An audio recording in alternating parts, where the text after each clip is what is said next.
guys, welcome back to another Asphalt 8 video, and today I will be testing the brand new festival car, the Bugatti Vision Gran Turismo, fully upgraded on multiplayer, as I promised on the video I uploaded yesterday, where I show you all guys how did I got this car fully upgraded. And well, I have high expectations with this car regarding multiplayer, so let's check what this car can do. On the first race on London, I have to say that the competition was tough from the first minute, mostly because this car is not bad. Of course, it's not a king, I would say it's pretty decent, but not a king. Of course, has such a nice high top speed, which for multiplayer is fairly good, but the main factor, the decisive factor on multiplayer is the acceleration. This car has a decent acceleration, but you have to keep in mind that cars like the 300 Plus, the Centenario, or many other cars still have a better acceleration than the Bugatti Vision. Also, the nitro duration is fairly decent. Also, I will say it's not as good as the other Bugattis. I will say the Chiron 300 Plus has, of course, a way better acceleration. Plus has a smaller nitro boost, which also helps the car to stay at a higher top speed with only blue nitro, which is also an advantage on multiplayer, which this car does not have, because has a nitro boost of like 60 kilometers per hour or so, which is too high for a car focusing on multiplayer, of course.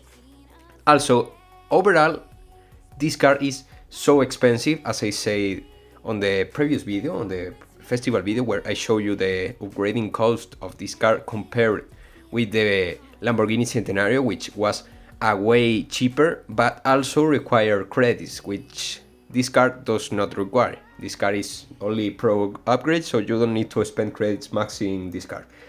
Well, overall, I would recommend going for this car at the Christmas festival. I have to say that the premium pass is quite cheap considering the car Gameloft is giving on this season. But if you have a stronger option like the Centenario, like the Fenner, like the 600 LT, or that kind of cars, you won't really need this car.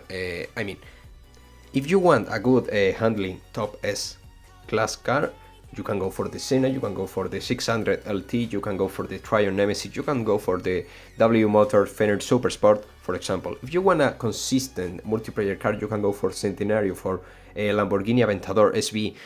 I mean, there are a lot of options right now which are all cheaper than this car itself. But you also have to keep in mind that if you want to get this car, you have to pay for the premium, because it's only a premium exclusive car.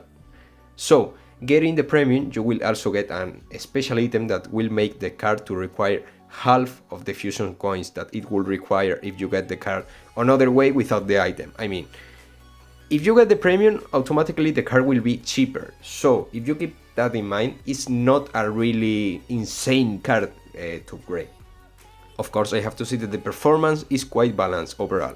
Has a decent acceleration, has a decent drift radius, could be better, but still is pretty decent. Also has a really good handling compared to other Bugattis, but of course, on this game, Bugattis are famous for its bad handling. Also has a decent nitro duration and a really good top speed. Is consistent, but is not a king. You have to keep that in mind. Jesco is a king, Centenario is a king, 300 Plus is a king, Batista is a king, not this car. Still, this car is really good, it's really consistent, really can be really competitive, way better than the Valkyrie, which was the previous festival car. But you have to keep in mind that the downsides of this car is that it's not a king. You have to keep that in mind.